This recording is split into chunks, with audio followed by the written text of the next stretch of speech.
বহুত ধনী মানুহ, বহুত বিদ্যাৱন্ত মানুহে মানুহক ব্যৱহাৰ কৰিবই নাজানে, মানুহক মানুহ বুলি নাভাবে। গতিকে সেইজন মানুহ যিমানেই ধনৱন্ত বিদ্যাৱন্ত সম্পদশালী নহওক কিম্বা তেওঁ সমাজৰ কেতিয়াও প্ৰিয় হ'ব নোৱাৰে। কিন্তু ভকতে মুক্তি নিবিচাৰে। মুক্তিটো নিস্পৃহা যিটো সেহি ভকতক নমো, মাধৱদেৱে লিখিছে। কিয় নিবিচাৰে? ভকতে অবিদ্যা বিনাশ কৰে। আজিৰ দৰে ঈশ্বৰৰ কথা শুনি অজ্ঞানতাবিলাক নাশ কৰি দিয়ে।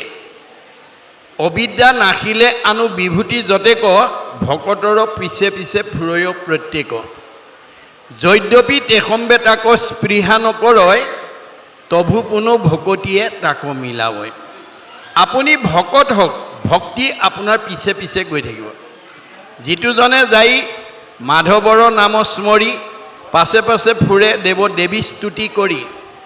মূৰ্তিমন্ত হুয়া পঞ্চ প্ৰকাৰ মুকুতি, মোক লোৱা বুলি বাপ বুলি কৰে কাকুতি। আপুনি সৎ জ্ঞানী মানুহ হওক, আপুনি কাৰ পৰাও সন্মান বিচাৰিব নালাগে। এজন দুষ্ট মানুহে কাৰ পৰাও অনাদৰ বিচাৰিব নালাগে। দুষ্ট মানুহ দেখিলে মানুহে লে লে চেই চেই কৰিবই, আৰু সৎ মানুহক সকলোৱে সমাদৰ কৰিবই। গতিকে আপুনি সৎ হওক, গুণ আপোনাৰ পিছে পিছে গৈ থাকিব। আপুনি ভকত হওক, মুক্তি আপোনাৰ পিছে পিছে গৈ থাকিব। ভকতে মুক্তি বিচাৰিব নালাগে। মই যাচি দেওঁ যদি তথাপি নলৱে, ভকতে যাচি দিলেও নলয়। যদি বোলা তেবে তাৰা ভজে কি কাৰণ, ইহাৰৰ উত্তৰৰ তেবে শুনা একমনে। যদি কোনোবাই কয় যদি মুক্তি নিবিচাৰে, তেতিয়াহ'লে তেওঁনো ভগৱানক ভজাৰ কি প্ৰয়োজনটো আছে? এই বুলি যদি কোনোবাই কয়, তেতিয়া তাৰ উত্তৰটো কওঁ শুনা। ভকতিষে মাতা তাসম 12 মহাফল, তাত বিনে আনসবে দেখে অকুশল। যে ভক্তিয়ে হৈছে মুক্তিৰ মাতৃস্বৰূপ, তাৰ বিনে বাকীবিলাক চব অকুশল। যোনো বোলা ব্ৰহ্মপ্ৰাপ্তি ফল কৰি কয়, শুনিওক মাতৃদেৱে ইহাৰৰ নিৰ্ণয়। যে ব্ৰহ্মপ্ৰাপ্তি কেনেকৈ হয় সেই বিষয়ে কওঁ শুনা। মুক্তি পুনো ভকতিৰ প্ৰাসংগিক মাত্ৰ। মুক্তিটো হৈছে ভকতিৰ প্ৰাসংগিক। ভক্তি কৰিলে মুক্তি পিছে পিছে গৈয়ে থাকিব। ভকতি কৰন্তে মুকুতিৰ হুৱে পাত্ৰ। আপুনি ভক্তি কৰক, মুক্তি আপুনি নিজে পাব, মুক্তি বিচাৰিব নালাগে। তাৰপিছত কৈছে ভকতিৰ আবে মাও মুখ্য কোন হয়, ভকতিয়ে মোক আতি অধীন কৰয়। যে ভক্তিৰ ওচৰত মুক্তি কোনো বিশেষ নহয়। ভক্তি কৰিলে মুক্তি তাৰ অধীন হ'বই। আবে এহি ভকতিৰ শুনিও সাধন, মুত সমৰ্পিয়া কৰি উক কৰ্মগণ।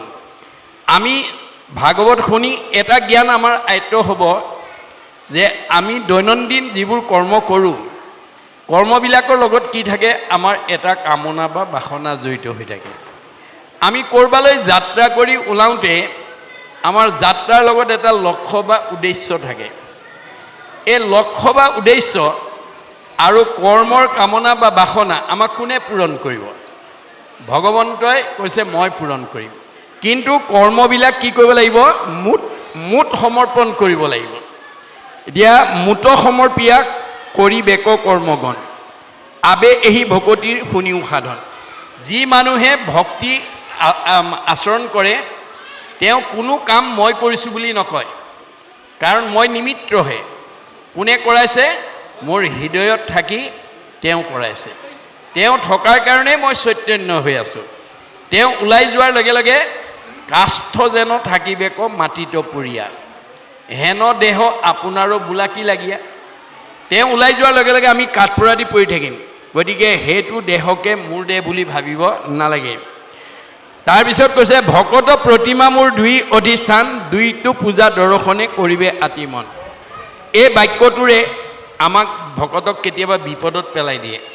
সেইকাৰণে ভাগৱতৰ ব্যাখ্যা 5 প্ৰকাৰে কৰিব জানিব লাগিব দেই। আপোনালোকৰ মই দৃষ্টি আকৰ্ষণ কৰিছোঁ, ভাগৱত বা শাস্ত্ৰ ব্যাখ্যা 5 প্ৰকাৰে কৰিব জানিব লাগিব। যদি 5 প্ৰকাৰে ভাগৱত ব্যাখ্যা কৰিব নাজানে, ভাগৱতৰ ব্যাখ্যাই কেতিয়াবা আমাক বিপদত পেলাই দিব। বা দুখন সমাজৰ মাজত সংঘাত আনি দিব। সেইকাৰণে মহাপুৰুষ শংকৰদেৱে শব্দৰ প্ৰয়োগত মানে পদবন্ধে কি অৰ্থ ব্যৱহাৰ কৰিছে সেইটো আমি জানিব লাগিব। শব্দাতিক, পদাতিক, আধ্যাত্মিক, তাত্ত্বিক, পৰমাৰ্থিক। গতিকে এই ধৰণেৰে আমি যদি অৰ্থ ভেদ কৰিব নোৱাৰোঁ তেতিয়া এই কথাটোৱে এতিয়া ভকত প্ৰতিমা মোৰ দুই অধিষ্ঠান, দুয়োকো পূজা দৰসে কৰিবে আতিমান। ভগৱন্তই কৈছে কপিলে ভকত আৰু প্ৰতিমা মানে দুইটা সমান, দুইটাতে মই থাকোঁ, সেইকাৰণে দুইটাকে তোমালোকে সন্মান কৰিবা। এতিয়া এই প্ৰতিমা শব্দটো দুইটা মই থাকোঁ ভকত প্ৰতিমা বুলি প্ৰতিমা শব্দটো যিটো ইয়াত প্ৰয়োগ কৰিছে সেইটো আমি ভবা জড় প্ৰতিমাৰ কথা কোৱা নাই, চৈতন্য প্ৰতিমাৰ কথা কৈছে। তলত কৈছে সমস্ত ভূততে মোক দেখিবে কমনে। কি প্ৰতিমা?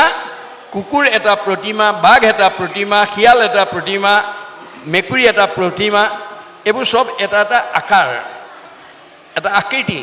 গতিকে সেই সকলোতে মই আছোঁ বুলি ভাবিবা। সেই প্ৰতিমাৰ কথা কৈছে যে কুকুৰৰ চিগাৰল গদৰ ভৰু আত্মা ৰাম, জানিয়া সবাকো পৰি কৰিবা প্ৰণাম। ইয়াত আমাক জড় মূৰ্তিৰ কথা কোৱা নাই। গতিকে সমস্তে ভূততে মোক দেখিবে ক মনে, বিৰকত হুয়া সংগ এৰিব যতনে। সমানত মৈত্ৰী উত্তমত শতকাৰ, দৰিদ্ৰত দয়া কৰি বেক বাৰম্বাৰ। আমাৰ শাস্ত্ৰ পঢ়া মানুহ কেতিয়াও শত্ৰু থাকিব নোৱাৰে। শাস্ত্ৰ নপঢ়া মানুহৰ শত্ৰু বাঢ়ে। কাৰণ আমাৰ সমাজত বহুত জ্ঞানী মানুহ, বহুত ধনী মানুহ, বহুত শিক্ষিত মানুহ থাকে, কিন্তু সমাজে বেয়া পায়। কিয়? বহুত ধনী মানুহ, বহুত বিদ্যাৱন্ত মানুহে মানুহক ব্যৱহাৰ কৰিবই নাজানে, মানুহক মানুহ বুলি নাভাবে। গতিকে সেইজন মানুহ যিমানেই ধনৱন্ত, বিদ্যাৱন্ত, সম্পদশালী নহওক কিম্বা তেওঁ সমাজৰ কেতিয়াও প্ৰিয় হ'ব নোৱাৰে। এতিয়া আমাৰ ব্যৱহাৰটো কেনেকৈ হ'ব লাগে? সমানত মৈত্ৰী, উত্তমত শতকাৰ। আমাৰ সমবয়সজনক আমি বন্ধু ব্যৱহাৰ কৰিব লাগে, উত্তম বা বয়োজ্যেষ্ঠজনক আমি সন্মান কৰিব লাগে, দৰিদ্ৰত দয়া কৰি বেক বাৰম্বাৰ। আমাতকৈ নিচ বা হীনজনক আমি মৰমৰ চকুৰে চাব লাগে। এই তিনিটা ব্যৱহাৰ কৰা মানুহক মানুহে বেয়া নাপায়। গীতা ভাগৱত শাস্ত্ৰ কৰিবে শ্ৰৱণ, সাধুৰ সংগে মূৰ নাম কৰিবে কীৰ্তন। গতিকে আমি সাধুৰ সংগত মানে কি কৰিব লাগিব? শ্ৰৱণ কীৰ্তন কৰিব লাগিব। এই শ্ৰৱণ আৰু কীৰ্তনে আমাক কি কৰিব? শাৰীৰিক মানসিক বিকাশ সাধন কৰিব, বৌদ্ধিক বিকাশ সাধন কৰিব। সেইকাৰণে বিশ্ববিখ্যাত নাট্যকাৰ শেক্সপিয়াৰে এটা মন্তব্য কৰি থৈ গৈছে, mind can be purified by the music, body can be purified by the exercise, both body and mind can be purified by the dance. যি মানুহে ঘোষা, কীৰ্তন, গীতা ভাগৱত, বৰগীত, লোকগীত প্ৰাৰ্থনা কৰিব তেওঁ মগজটো শোধন হৈ থাকিব। বাৱৈ হাতত আলি যিটো কৰিয়া কীৰ্তন, মূৰ প্ৰেম ভাৱত যাৰ আকুল ভৈল মন, মাটিত লুটাৰি পৰে যিটো মহাশয়, সত্যে সত্যে গৈলো সখী তাহাঁতে বিক্ৰয়। আমি হাত চাপৰি মাৰি ঈশ্বৰৰ নাম ল'ব লাগে, নামলৈ মাতিলে নাম গাব পৰাকৈ আহিব লাগে, তেতিয়া আমাৰ শৰীৰটো শোধন হ'ব। Both body and mind can be purified by the dance. নৃত্য কৰিলে আমাৰ মন আৰু শৰীৰ দুইটা শোধন হ'ব। আপোনালোকৰ এতিয়া এই গাঁৱত আপোনালোকে ধুনীয়াকৈ নামঘৰটো সজাই থ'লেই নহ'ব, আপোনালোকে এই টেকেলা গাঁৱৰ নামঘৰত আপোনালোকৰ জড়িত যিসকল গৃহস্থী আছে তেওঁলোকে জন্ম দিয়া ল'ৰা ছোৱালীবিলাকক মহাপুৰুষ দুজনাৰ ছখন 12খন নাটৰ পৰা এখন নাটক যদি কৰ্মশালাৰ জৰিয়তে প্ৰশিক্ষণ দি এই নামঘৰত যদি পৰিৱেশন কৰিব পাৰে তেতিয়াহ'লে আপোনালোকে জন্ম দিয়া ল'ৰা ছোৱালীবিলাকৰ জীৱনলৈ আধ্যাত্মিক পুণ্য কেনেকৈ আহিব বেদত কৈছে। গীতং কেশৱ অগ্ৰে গীতং বাদ্যং নিত্যং য কৰোতি কলৌ নৰঃ পদে পদে অশ্ৰমেৰ ফলং প্ৰাপ্নুতি নিত্যৈছ। আমি ল'ৰা ছোৱালীবিলাকক মাতি আনি যদি মহাপুৰুষ দুজনাৰ এখন নাটক যদি ইয়াত গীত বাদ্য নৃত্য পৰিৱেশনৰ দ্বাৰা পৰিৱেশন কৰিব পাৰোঁ, তেতিয়া তেওঁলোকৰ প্ৰতিটো খোজৰ মূল্য হ'ব এটা এটা অশ্বমেধ যজ্ঞৰ সমান অক্ষয় পুণ্য। আৰু যিসকলে আহি সেই অভিনয় নিৰ্গুণ কৃষ্ণৰ গুণলীলা চাব আৰু শুনিব, গীতং বাদ্যং নিত্যং হৰি কথা শুনে স্বপুণ্যাত্মা তলৈকৰ ওপৰে সংস্থিতা। আজি যে আপোনালোক ভাগৱত শুনিবলৈ আহিলে, আপোনালোকৰ জীৱকেইটাক ভগৱানে ক'ত ঠাই দিব? ত্ৰৈলোক্যৰ ওপৰত, অৰ্থাৎ বৈকুণ্ঠত।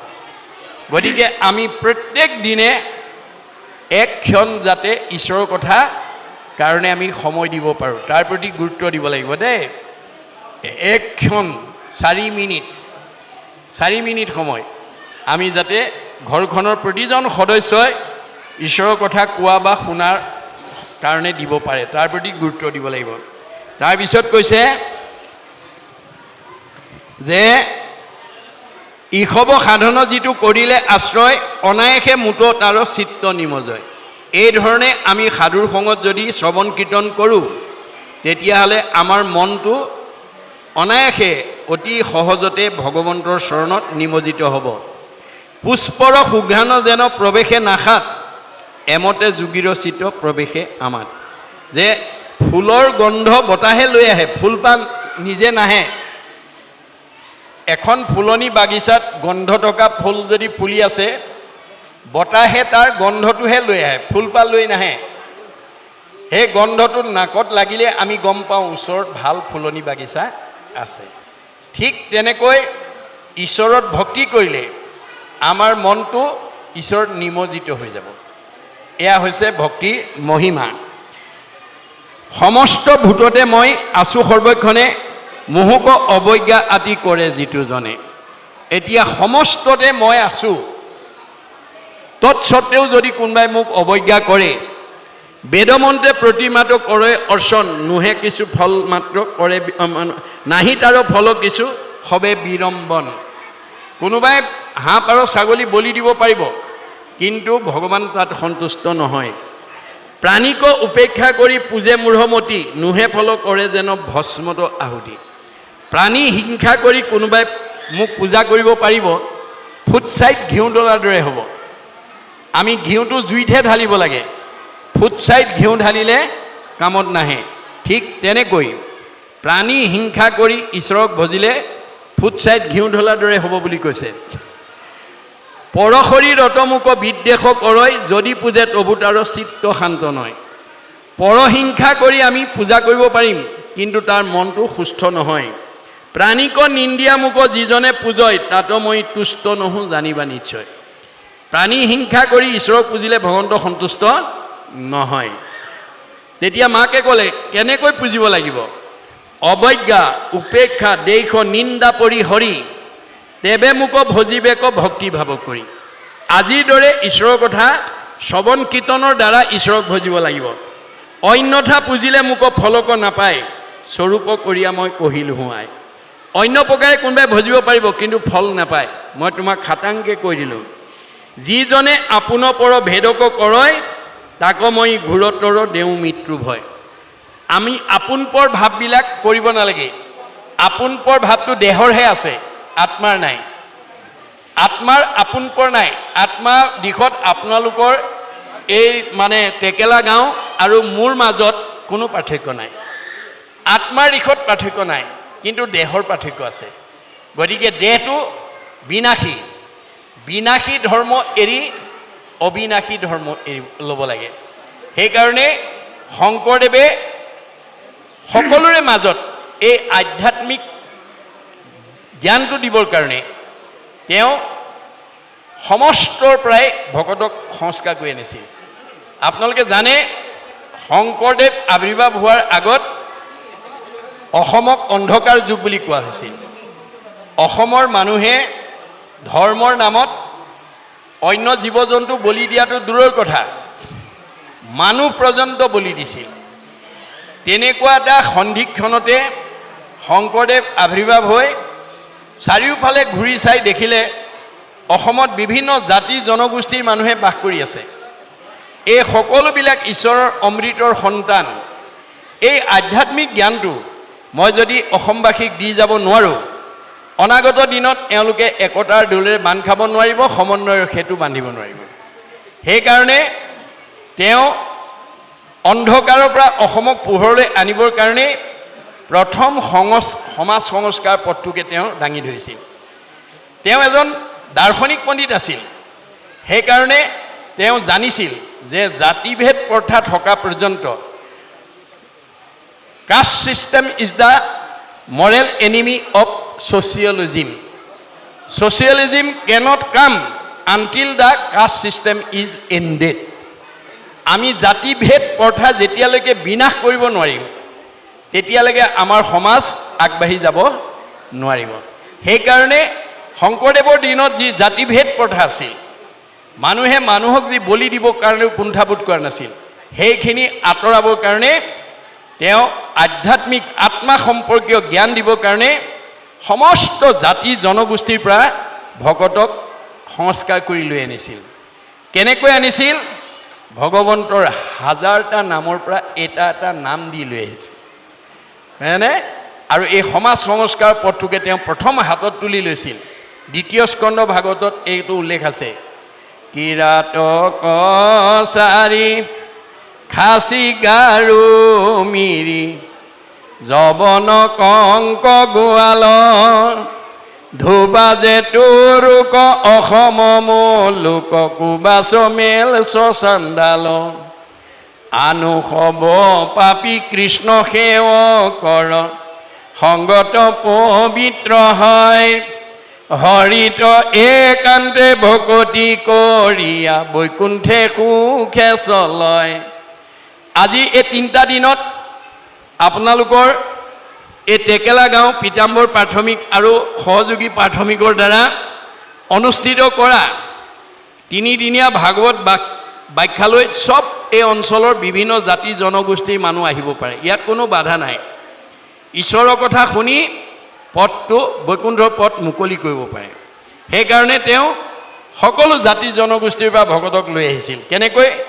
ভগৱন্তৰ হাজাৰটা নামৰ পৰা এটা এটা নাম দি সংস্কাৰ কৰি আনিছিল আৰু সমাজক চিনাকি কৰি দিছিল। হেৰা সমাজৰ লোকসকল, এয়া মই তোমালোকৰ মাজলৈ আজি গাৰুৰ ভকত আনিছোঁ দেই। তোমালোকে এওঁক আজিৰ পৰা গাৰু বুলি ঘৃণা নকৰিবা। এওঁ ঈশ্বৰৰ অমৃতৰ সন্তান। এওঁক তোমালোকে আজিৰ পৰা গোবিন্দ আতৈ বুলিবা। এয়া মই নগাৰ ভকত আনিছোঁ। এওঁক আজিৰ পৰা তোমালোকে নৰোত্তম আতৈ বুলিবা। এয়া মই যৱনৰ ভকত আনিছোঁ।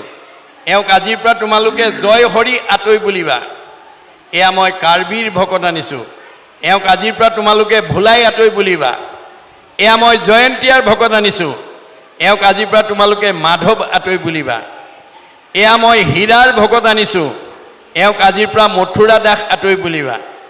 এয়া মই আহোমৰ ভকত আনিছোঁ। এওঁক আজিৰ পৰা নৰহৰি আতৈ বুলিবা। এয়া মই কছাৰীৰ ভকত আনিছোঁ। এওঁক আজিৰ পৰা তোমালোকে বলাই ৰমাই বুলিবা। এয়া মই মিচিঙৰ ভকত আনিছোঁ। এওঁক আজিৰ পৰা পৰমানন্দ আতৈ বুলিবা। এয়া মই দেউৰীৰ ভকত আনিছোঁ। এওঁক আজিৰ পৰা তোমালোকে বৈকুণ্ঠ আতৈ বুলিবা। এয়া মই কৈৱৰ্তৰ ভকত আনিছোঁ। এওঁক আজিৰ পৰা পূৰ্ণানন্দ আতৈ বুলিবা। এয়া মই বনিয়াৰ ভকত আনিছোঁ। এওঁক আজিৰ পৰা হৰিদাস আতৈ বুলিবা। এয়া মই কোচৰ ভকত আনিছোঁ। এওঁক আজিৰ পৰা মুৰাৰী আতৈ বুলিবা। এয়া মই কলিতাৰ ভকত আনিছোঁ। এওঁক আজিৰ পৰা তোমালোকে গোপাল আতৈ বুলিবা। এয়া মই ভুটিয়াৰ ভকত আনিছোঁ। এওঁক আজিৰ পৰা তোমালোকে দামোদৰ আতৈ বুলিবা। এয়া মই নাপিতৰ ভকত আনিছোঁ। এওঁক আজিৰ পৰা তোমালোকে নাৰায়ণ ঠাকুৰ আতা বুলিবা। এয়া মই তিৱাৰ ভকত আনিছোঁ। এওঁক আজিৰ পৰা সুদাম আতৈ বুলিবা। এয়া মই কায়স্থৰ ভকত আনিছোঁ। এওঁক আজিৰ পৰা তোমালোকে সতাই আতৈ বুলিবা। এয়া মই মুছলমানৰ ভকত আনিছোঁ। এওঁক আজিৰ পৰা তোমালোকে শ্যাম কাই আতৈ বুলিবা। তাৰ পৰা অপ্ৰবংশ হৈ চান্দ খাই হৈছে। এয়া মই ব্ৰাহ্মণৰ ভকত আনিছোঁ। এওক আজিৰ পৰা অনন্ত কণ্ডলী সাৰ্বভৌম ভট্টাচাৰ্য বুলিবা। এই ধৰণে সকলো জাতি জনগোষ্ঠীৰ পৰা ভকতক সংস্কাৰ কৰি আনি বৰ্ণ বৈষম্যহীন এটা জাতি প্ৰতিষ্ঠা কৰি ঘোষণা দি থৈ গ'ল। কি বুলি? অহৰিক ভজয় যিটো তাকে বোলে জাতি, কৃষ্ণত বিমুখ যিটো সেহিকে অজাতি। মানুহক দুটা ভাগত ভগাইছে, এটা জাতি আৰু এটা অজাতি। ঈশ্বৰক ভজিলে জাতি আৰু ঈশ্বৰক নভজিলে অজাতি। চৈতন্যপন্থীয়েও কৈছে, মুচিও খুচি হয় যদি হৰিক ভজে, খুচিও মুচি হয় যদি হৰিক তেজে। মাধৱদেৱে ঘোষাত লিখিছে, ৰাম বুলি তৰে মহা মহা অন্ত জাতি, যিটো নাম নলৱে হীনতো হীন আতি। গতিকে ঈশ্বৰক ভজিলে জাতি, ঈশ্বৰক নভজিলে অজাতি। গতিকে আমি যাতে জাতি ৰূপে আমি ভগৱানৰ ভক্তি কৰি যাতে জীৱক মুক্তি দিব পাৰোঁ, তাৰ কাৰণে আজিৰ দৰে অনুষ্ঠান আমি অনুষ্ঠিত কৰিব লাগিব। তাৰপিছত কৈছে, জাকব হয়ে বহে সূৰ্য প্ৰকাশ হয়, সূৰ্যে প্ৰকাশ হয়, ইন্দ্ৰে জাকব হয়ে মেঘে দ্বাৰে বৰিষ হয়, নক্ষত্ৰ প্ৰকাশে কালে কালে বৃক্ষ হয়, জাতব হৈ হুয়া ফল পুষ্পক ধৰয়। যাৰ আদেশত বতাহ বলি আছে, সূৰ্য উদয় অস্ত হৈ আছে, আকাশত নক্ষত্ৰ ওলাইছে আৰু নদীবিলাক বৈ আছে, এয়া হৈছে ভগৱন্তৰ নিৰ্দেশনা। নদী বহে সমুদ্ৰেও পাৰ নলংঘ হয়, অগ্নি দহে ভূমি সবে গিৰি নিমজয়। গতিকে নদীবিলাক বৈ আছে, সাগৰ বৈ আছে, সাগৰ মানে পানী আছে, অগ্নিয়ে দহন কৰি আছে, ভূমিয়ে মানে গিৰিক লৈ প্ৰতিষ্ঠা হৈ আছে, আকাশে বায়ুক পথ দেই জাকব হয়, আকাশত বায়ুৱে বতাহ দি আছে, ব্ৰহ্মা আদি জাকব হৈয়ে জগতৰ সৃজয়। সৃষ্টিকৰ্তা ব্ৰহ্মাকে প্ৰমুখ্য কৰি দেৱতাসকলে যাৰ আজ্ঞামতে কাম কৰি আছে, সেহি প্ৰভু পিতৃৰ দ্বাৰে জগত সৃজন্ত, মৃত্যুৰূপে হুয়া জগতক সংহাৰন্ত। গতিকে সৃষ্টি স্থিতি প্ৰলয়ৰ গৰাকী হৈছে ভগৱন্ত। আপুনি অনাদি নিত্য জগতৰ ঈশ্বৰ, তেওঁ অনাদি আৰু নিত্য, তেহে প্ৰভু ভজনীয় ইটো জগতৰ। আমি সেইজন ভগৱন্তক, যাৰ বিনাশ নাই, অবিনাশী, সেইজনক যাতে আমি ভজনা কৰি আমাৰ জীৱক গতি দিব পাৰোঁ, তাৰ কাৰণে আমি ভাগৱতৰ পৰা এই আদৰ্শবিলাক ল'ব লাগিব আৰু উঠি অহা প্ৰজন্মক দিব লাগিব।